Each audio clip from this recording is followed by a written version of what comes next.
As a family, we have 4 cases of ADHD, which have taught us a lot about ADHD medication. The first to be diagnosed was our oldest daughter, who was 11 at the time of her diagnosis. Despite her giftedness with an IQ way above 140, she had been struggling with attention issues in school and at home that we couldn't simply explain with boredom or laziness.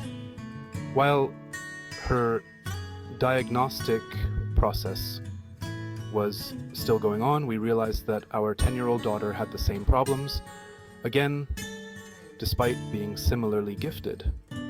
There appears to be a myth in the gifted community that gifted children don't have ADHD, but are just either lazy or bored. That certainly delayed the correct diagnosis for our daughters, but we're happy we finally got there. But that, and the fact that girls are usually diagnosed much later than boys anyway, is a topic for another day. Going through the process with our daughters, my wife and I noticed that we are actually exhibiting a lot of the same symptoms. We had made adjustments to our lives that made the symptoms somewhat easier to deal with, but both suddenly realized that ADHD would explain a lot of the struggles we had had since our childhood.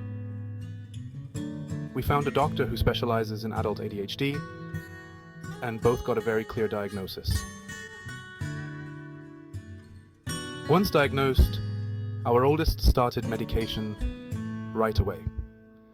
In Germany, the first-line ADHD medication for children is always methylphenidate, sold as Ritalin or Medikinet here, and under many other names around the world. We saw an immediate effect on her ability to concentrate, but it wore off in the early afternoon, and she really struggled with having to eat something substantial before taking the medication.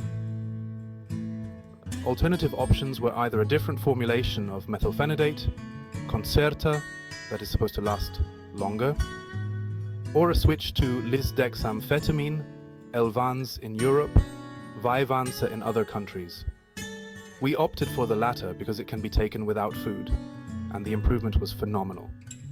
She no longer had the rebound effect that is seen with many methylphenidate products, and is now able to concentrate the whole day, while her sleep does not seem to be affected. My wife was first prescribed methylphenidate as well, and had the exact same experience.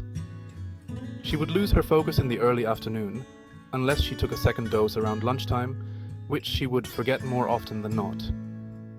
Again, a switch to lisdexamfetamine made a huge difference. So, when I started on medication a few weeks later, I started on Elvans right away, which in Europe is approved as a first-line ADHD medication for adults. One thing we notice is that some of the concentration improving effect of Elvans Vivans seems to last even through a day or two of not taking the medication, such as on weekends.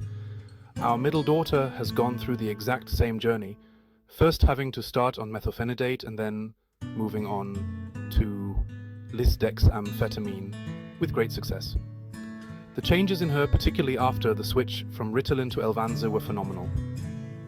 We have all been very lucky not to experience any of the potential side effects of either medication, although quite honestly, half of them sound more like what happens if people take the medication even though they don't actually have ADHD.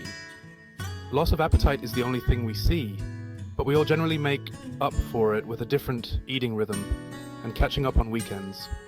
We asked our oldest at one point whether she wanted to take her medication on a Saturday when she still needed to study for a test, and she told us, "No, I want to eat a lot today, so that's not an option." This is of course an anecdotal report of 4 people with somewhat similar genetics, so it should not be misunderstood as a recommendation for or against a particular medication.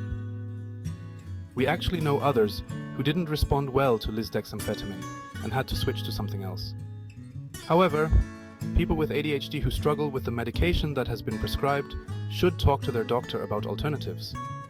And those struggles don't just mean side effects, but also required lifestyle changes, such as the need to have breakfast before taking medication, which was a major problem for us, since we generally eat rather late.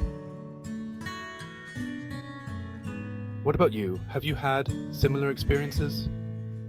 Are you still searching for the perfect dosage of the right ADHD medication? I'd love to hear in the comments what your experience has been.